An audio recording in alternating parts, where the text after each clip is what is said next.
And so pessimism in this context falls in that control bucket. It's a way of trying to become invulnerable to that disappointment and that hurt. If I can just anticipate and practice all of those worst case scenarios, then it won't hurt that bad when I fall. I also, with my clients, I sometimes use the image of flying low. Like Yes. if you just stay low to the ground. Right. The ground's not so far away. You won't fall so far. So the research says, though, that this is actually completely ineffective, that we do not protect ourselves from that disappointment or devastation by anticipating it. Wow. But because our eyes are cast down, looking for the worst case scenario and hyper vigilant for that pain that must be just around the corner, we do miss out on a lot of delight and good things that are happening in our lives. It protects ourselves from the good stuff. It is a defense for sure. Totally. Yeah, totally. I really want to sit here for a minute because I just feel like it isn't something that we've really talked about a lot on the show here. And I love that I've never heard of. This is what I love about life. And I love about the field we're in. There is always something I have not heard of, and I have not heard of restoration therapy. Could you just explain that just a bit, if you wouldn't mind? Okay. Yeah, it's a newer model. It was actually started by my mentor in graduate school. So I was privileged to learn from the man himself. And he mentored me for 10 years. So. And what is his name? Dr. Terry Hargrave. Okay.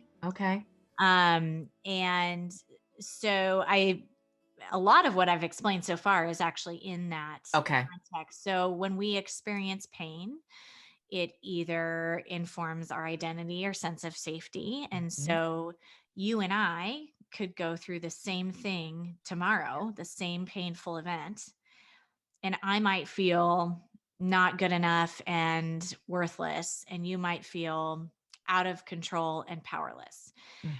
And those are just examples. No, that's so good. It's so good. And the reason for that is you and I have both lived different stories. We have, yes. That have shaped the wounds that we carry. So I also give the analogy, if I have a broken arm and you have a broken leg and we both fall, you're going to feel it in your leg and I'm going to feel it in my arm because that's where our previous injuries are. That's so good. So actually a lot of the emotional pain that we feel has less to do with the current trigger and more to do with the wounds that we're carrying around. So it's very trauma informed. Yeah, It is. Yep. So you and I, or anybody, is probably feeling the same 3 or 4 painful feelings every time they go through something painful. Okay. And it may not even make logical sense to the situation.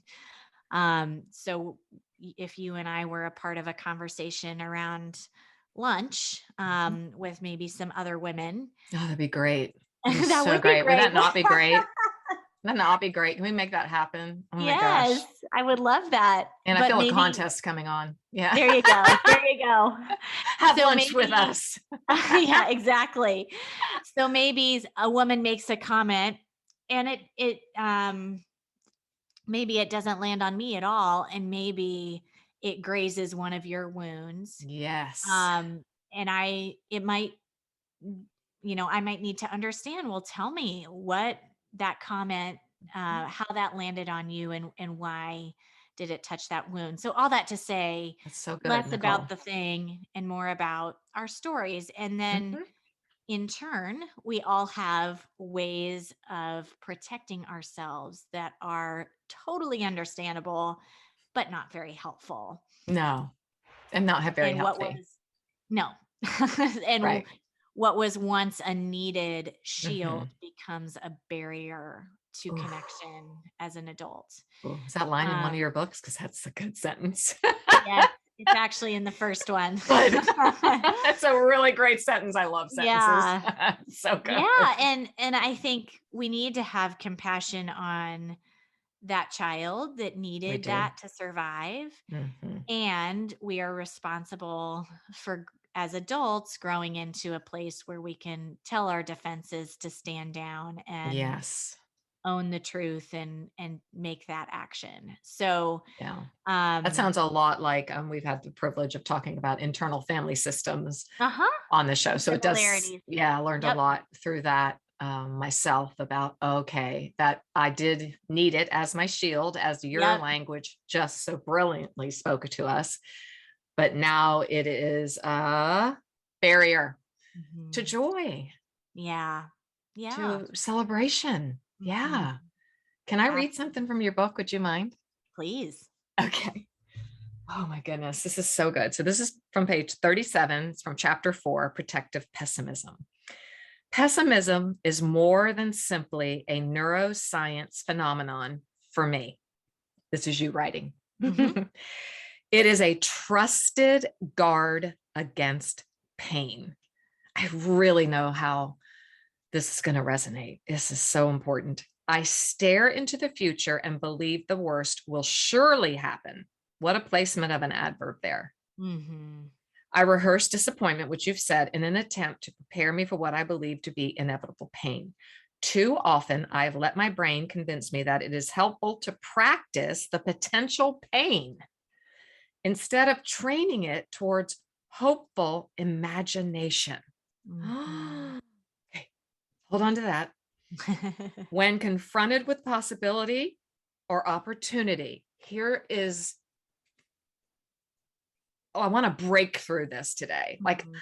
I want to break through it in my own life, and I want us all to break through this. When confronted with possibility or opportunity or success, even, Mhm. or sheer joy, Mhm. delight, Mhm. happiness, my first thought following any momentary excitement is often, you fill it in. You remember? I don't It actually. will be terrible. It will be Oh, yeah. terrible. And all I see is evidence that supports my theory that what I hope for will not turn out well. What is that all about? What have you Mhm. gleaned from this journey? Probably through weeping and weeping, Mhm. and I call it the puddle on the floor time. What are you bringing forth from that? Like, that is such a birth experience to me. And, it's after the transition of such pain. Yeah. I What, think yeah. for a long time, it was easier not to hold joy than to try and hold something that might break in Mm, my hands. mhm. And um, and yet, after I realized I was missing out on so much, Mm. I started exploring celebration and what scripture had to say about celebration Beautiful. and what the Mhm. neuroscience had to say about joy and celebration. Mhm. And I realized that my view was so narrow. Yeah. And I was considering celebration to be a reaction to a good outcome instead of a rhythm that I practice. Oh, That say that again. You're so good. Oh my goodness. Instead of considering it a, reaction to a good outcome, which is how we typically think of it, it or a is. reward, that it's actually a rhythm that we Mhm. practice Yeah. to cultivate joy. Mhm. And at first, I was, to be honest with you, so irritated that So sorry. I celebration. get it. So I sorry. was like, gosh darn it, this Yeah. is not what I wanted the research to say. No. Um, because we so want to have a reason to celebrate. We do. We want the obvious dream realized, goal Mhm. achieved, Yeah. shift in our circumstances. Well, And and we then, train it. I'm sorry. Go yeah, no, no, ahead. No, no, no. no, no. You go ahead. And then the natural celebration to follow that. And I was annoyed that celebration had to be a discipline too. I thought, isn't there enough things in life that require practice, that don't come naturally, that require discipline to Mm. cultivate in our lives. And then I realized how empowering that was and how Okay. disempowering it is to treat it like a reward. Um, I used to Mm. get super anxious around New Year's. Okay. Like it would make me want to hide under the covers and ignore the whole month of January with all this talk about goal setting and dreaming and vision casting. It just gave me hives. And I realized it was because my celebration was so contingent on my An circumstances. outcome. Hmm. Yeah, that Yeah. I would walk into a new year or some sort of transition or new season and think, well, I hope I have a reason to celebrate this year or this Hmm. season and it was incredibly empowering to Mm. say, no, this is something I can practice today in a Okay. season of joy or a season of suffering. This is available to me now. How so? Like, how so? What does that look like? Yes. So this was super important to me Mm. in writing What If It's Wonderful. The last third is mostly around practices. I It wanted is. I'm so readers happy. Mm. readers to walk away with whether you're coming to this book in a season of sorrow, because I know life Hmm. is hard already, and I It know is. life has been really hard these last couple It years. has. Um, It's not lifting either, which is no, what I no, think we're all of our expectations now. We're disappointed because it isn't lifting. And exactly. now we have affects of it. Yep.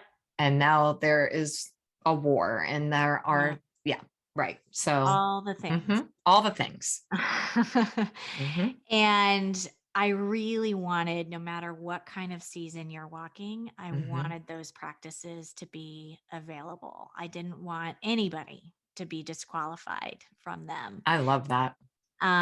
So I can name a few of my I want favorites. you, I have them right here, but Okay. you please read part 3. Find the courage to celebrate. It is Yes. so rich and practical and Yes. takeaway. Thank you, licensed marriage and family therapist, You're for so giving us welcome. nuts and bolts, and giving us meat on the bones that we can walk away and actually know I've got to find. It's like a treasure hunt Hmm. somewhere in this suffering. We talk so much here about holding joy and holding sorrow at the same time.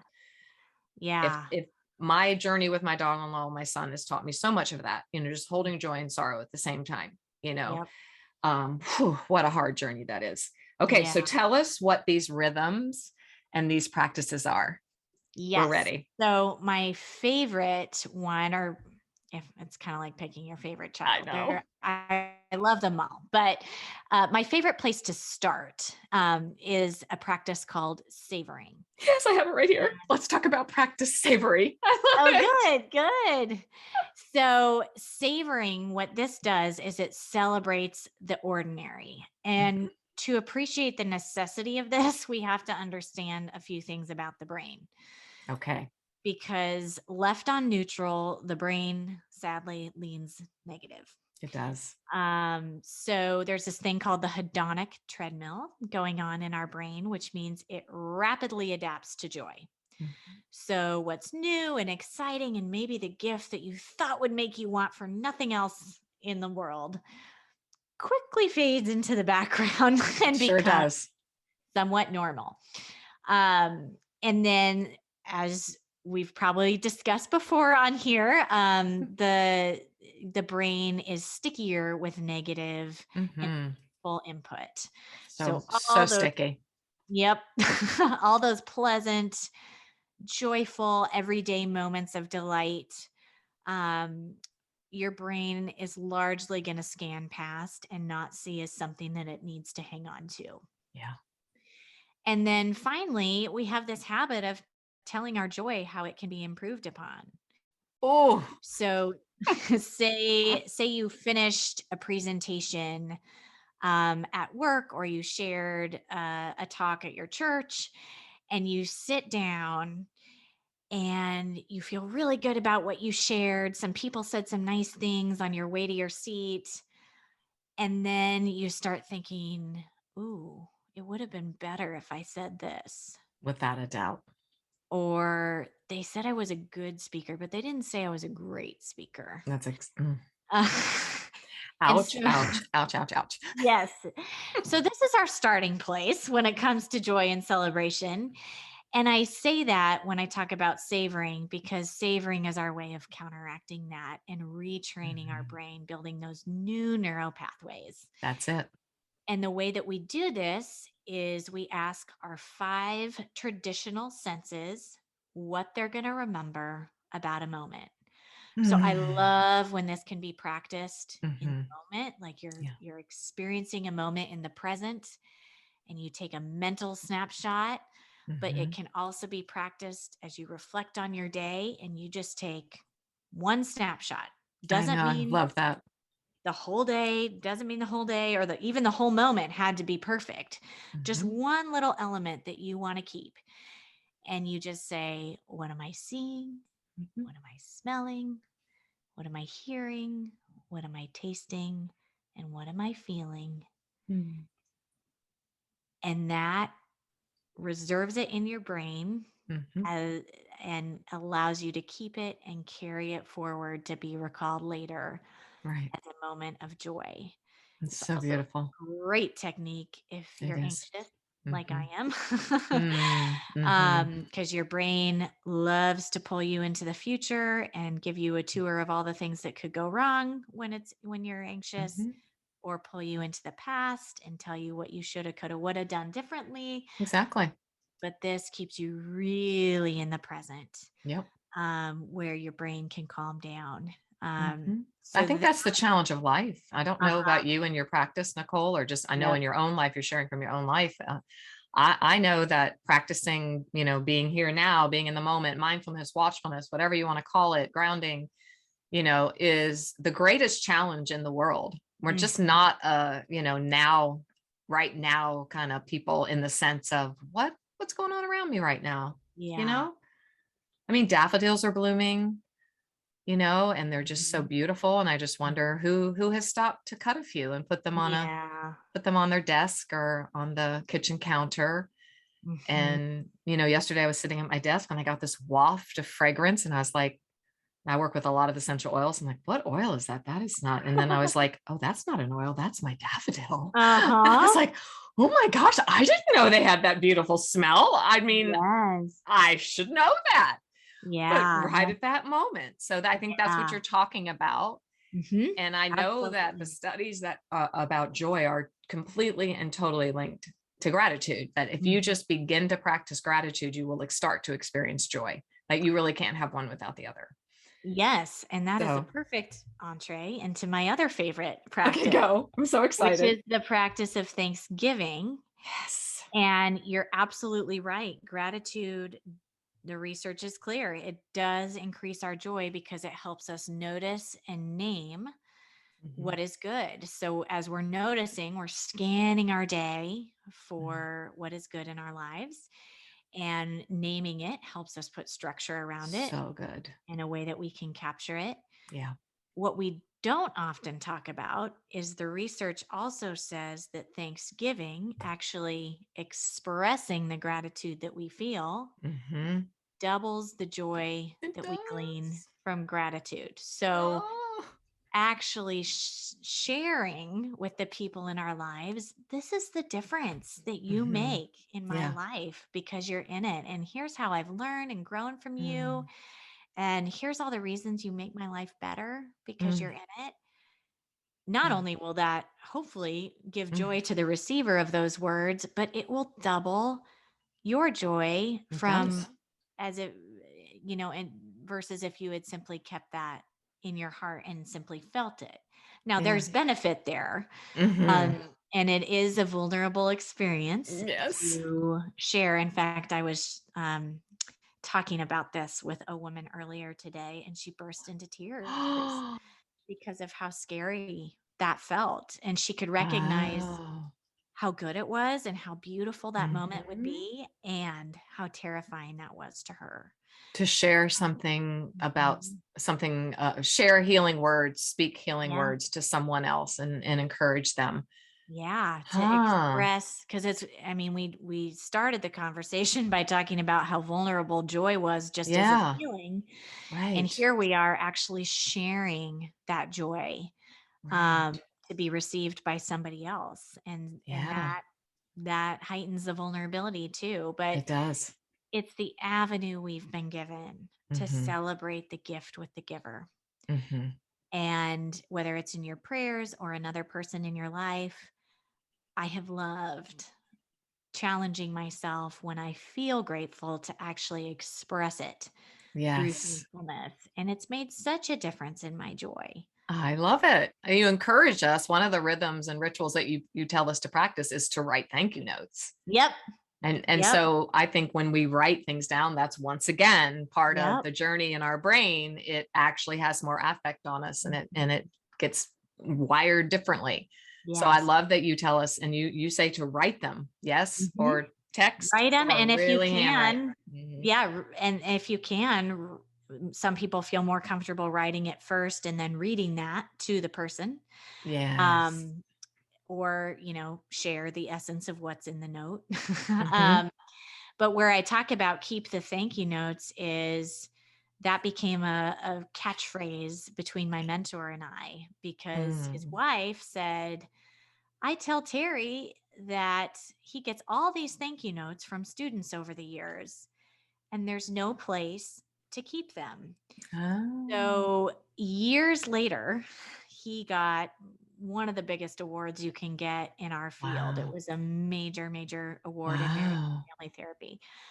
And so there was this huge ceremony and a reception afterward. Oh, how beautiful. And Wow. I gave him a box, a wooden box, and on the top was engraved, keep the thank you notes. Oh my gosh, I want Um, that. I want one. I know, I think we all need one. We all I need think so.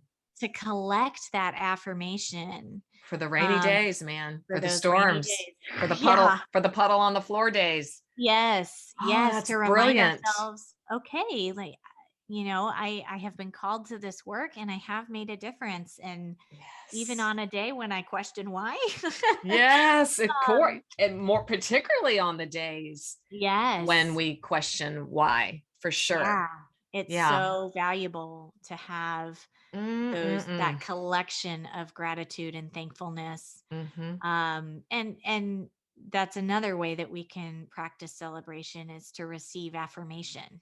Yes. Um, Talk I don't about a receive well. vulnerable Yeah, experience. it is. It's a very, very vulnerable for me. I hate it. Yeah. That's And my word for the year is receive. yeah, And I was oh like, "Oh, really? no. Okay. Oh, Okay. no. Yes. Why are you giving me that word, God? You know how I much I hate to know. receive." So uncomfortable. It Yes. is. And how often do we Mm. deflect, Oh, you should ask my husband what he thinks, or, we're sarcastic, so often. or you're just being sweet, or That's um, right. What you're do you catching want me in a from good me? day. Yeah. Right. Exactly. So Yeah. being able to just say some form of thank you, I received that. Yeah. Put it in your Um, pocket. Hold it for a yes, day. Just say thank yes. you. Yeah. That's a good practice. Okay, so I've kept you a long time. I want to get through these other ones. Be expectant. Now, I find that one extremely challenging with what you have shared with us today. So I do want to just hear just a teeny bit. Like, here you have so many multiple miscarriages, Mhm. Nicole. That word expectant is a big word. Yeah. Tell me, tell me And I what, used to kind of picture like hands on hip, foot tapping, like I yeah. like a demanding picture. Uh-huh. Right. um, but I learned more and realized it's more about holding hope and Mm, letting your imagination wander to what is possible. And again, here, I think it's more about, is my hope contingent on a certain outcome? Is my joy yeah. contingent on a certain outcome? It's so Certainly, we're going to critical. have desires That's right. and hopes, and we are humans living in a broken Mhm. world, um paying attention, and our hearts are breaking. Like, this Mhm. isn't about not feeling That's pain correct. in response to something painful. That we can't protect ourselves from that, nor should we try. Right. Um, but I there were two stories in scripture that were really helpful to me in Okay. distinguishing the difference. Oh, tell me. One was a character that is not a major character in the Bible, but Herod Antipas. And he Hmm. was so excited to meet Jesus because he had plans, and Jesus was going to be the power to his Ooh. plans, like a Mm-hmm. magician. Mm-hmm. And so his views of God, his views of his worship and awe of God were contingent upon what God could do for him. Yeah. And of Wow. course, Jesus did not cooperate with his Mm-mm. plans. No, not at and all.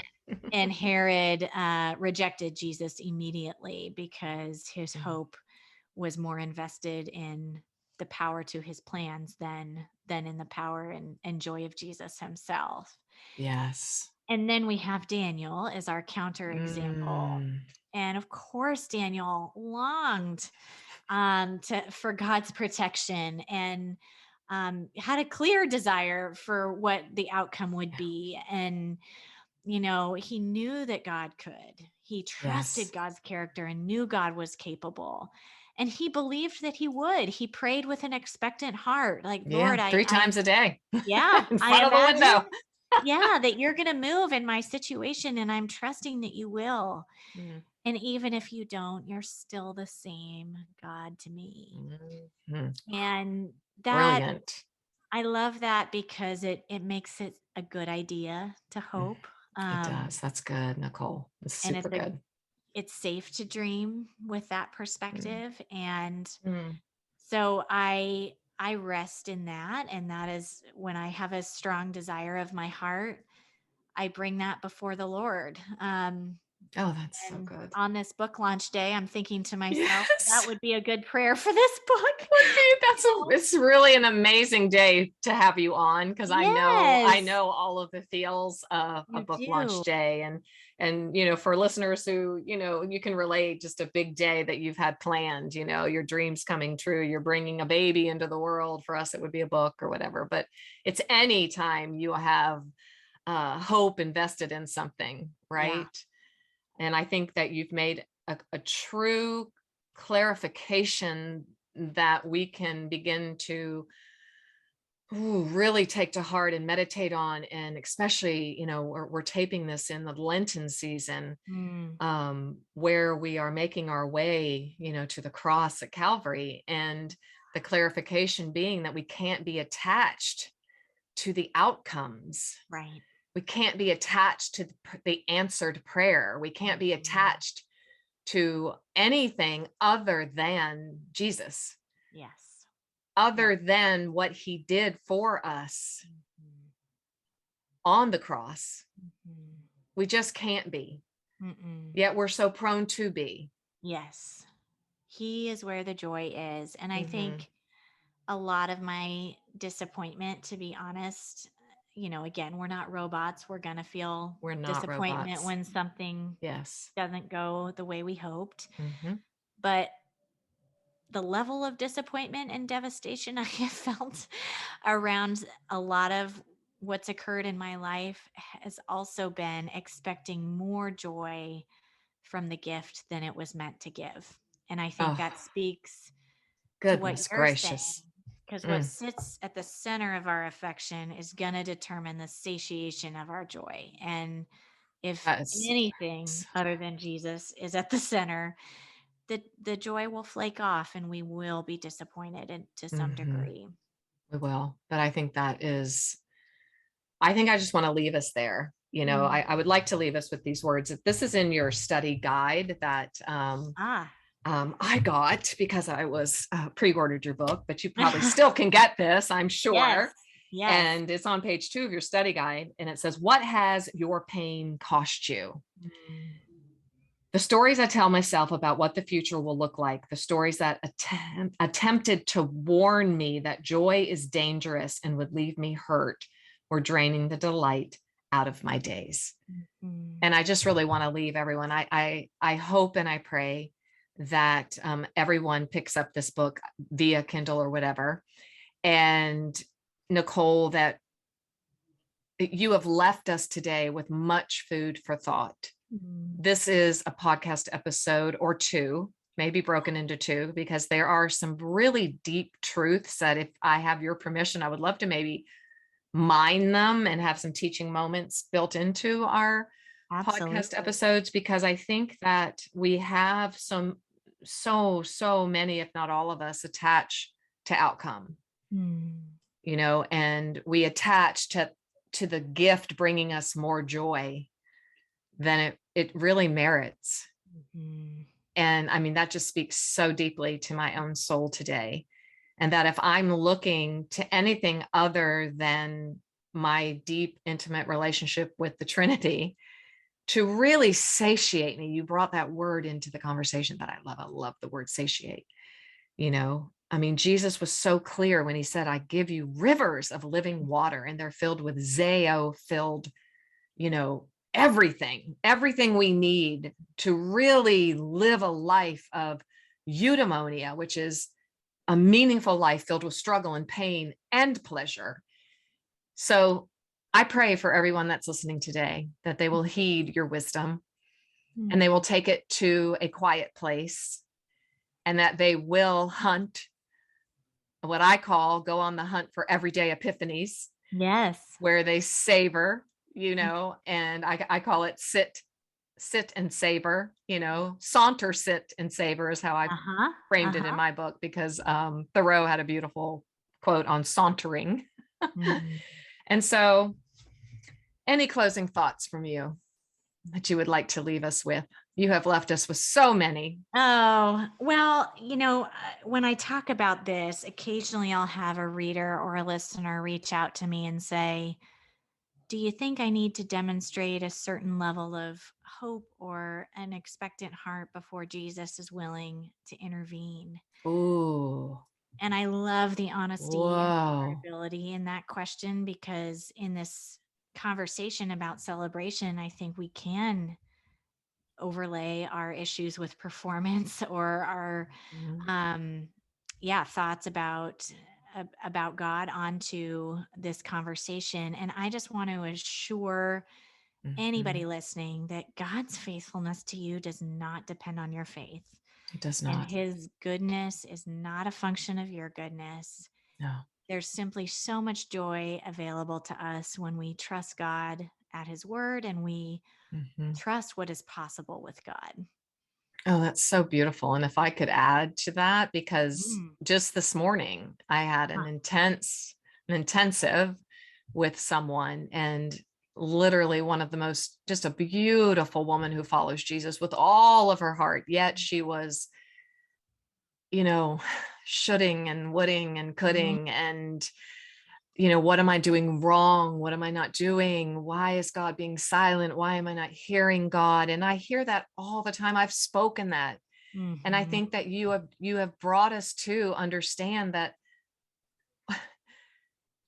what I concluded in my own recent journey is that I still don't know and believe the depths of love that God has for me. 1 John 4, 7 through 21, verse 16 says, I know and believe the love that God has for me. And when I read that in a puddle on the floor a few weeks ago, I went, oh no, oh dear, I don't know that.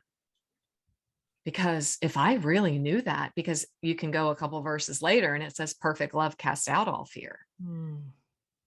And so I think we're all really still journeying towards understanding the depths and breadths of love, the heights, the length, all the love that this merciful, gracious, loving God has for us. I love that. And as we embrace that, then the shame will shift into the beautiful grace that I think he wants us all to embrace. So thank you, Nicole. Amen. Many blessings on your books, many blessings on your life, and may you just enjoy, celebrate the fact that you brought these wise words into the world today. Thank you, friend. You're welcome.